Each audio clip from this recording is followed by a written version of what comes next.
Hello అండి, welcome to సత్తస్ world. ఈరోజు మీకు ఒక యూస్ఫుల్ టిప్ చెప్తానండి. మనం ఇలాంటి చైర్స్ వాడేటప్పుడు ఈ తల దగ్గర ఉండే స్పాంజ్కి ఆయిల్ అవుతూ ఉంటుంది. మనకి పిల్లలు ఆయిల్ ఎక్కువ రాసుకొని దాని మీద మనం కూర్చున్నప్పుడు ఆయిల్ అవ్వటం అదంతా స్ప్రెడ్ అయిపోయి మరి ఆ స్పాంజ్ మొత్తానికి అవ్వటం అలా జరుగుతూ ఉంటుంది. అంతేకాకుండా పైన కూడా వుడ్ కూడా అవుతూ ఉంటుంది ఈ ఆయిల్ అనేది.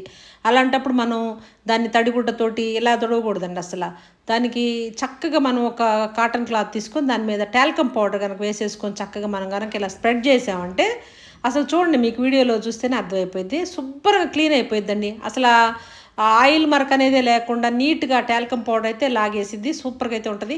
ఆ పైన వుడ్ మీద కూడా కనుక మనకి ఇట్లా ఆయిల్ కానీ మనం చేతులు తలకు నూనె రాసుకున్నప్పుడు అలా చేతులతోటి మనం ఆ వుడ్ని పట్టుకున్నప్పుడు కానీ ఆ విధంగా ఉన్నప్పుడు కూడా మనం చక్కగా కొంచెం టాల్కమ్ పౌడర్ వేసేసుకొని ఇలా కనుక క్లీన్ చేసేసుకొని మళ్ళీ పొడి క్లాత్ తోటి కనుక మనం నార్మల్ క్లాత్ తోటి కనుక క్లీన్ చేసుకున్నట్టు సూపర్గా అయితే ఉంటుంది.